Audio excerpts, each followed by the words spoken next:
আজকে প্রচন্ড বৃষ্টি, বাইরে বৃষ্টি হওয়ার সত্ত্বেও আপনারা আপনাদের মূল্যবান ক্যামেরা নিয়ে আমাদের এত সুন্দর একটা কাভারেজ করতে এসেছেন। সাংবাদিক ভাই বোনদেরকে, আপনাদেরকে সকলকে ধন্যবাদ জানাই এবং শুভেচ্ছা জানাই। প্রতিনিয়ত আমাদের ভালো ভালো কাজগুলোকে দর্শকদের সামনে প্রেজেন্ট করেন, এটা আসলে আমাদের জন্য অনেক লাখ। আপনারা নিজেরাও এখানে ঘুরে দেখেছেন, এত সুন্দর ইন্টেরিয়র, মানে জাস্ট ভাবা যায় না যে তারা এতটা শিল্পী।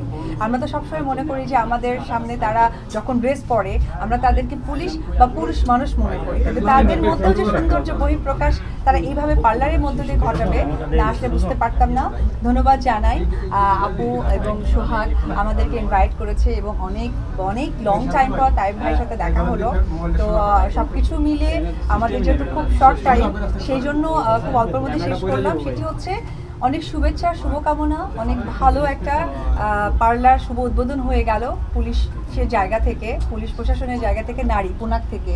তো আমার অনেক শুভেচ্ছা। এবং এইটা শুধুমাত্র ঢাকাতে না, আমি মনে করবো যে আমাদের পুরো বাংলাদেশ জুড়ে পুলিশ নারীরা আছেন। পুনাকের এইরকম সুন্দর সুন্দর পার্লার জন্য প্রত্যেকটা ডিস্ট্রিক্টে হয়। আপু লাস্ট প্রশ্ন, সময় নেই। আপনি সবসময় নারী উদ্যোক্তাদের নিয়ে সুন্দর সুন্দর উৎসাহমূলক মেসেজ দেন, আজকে এখানে এসে কি মেসেজটা পাবেন নারী উদ্যোক্তাদের?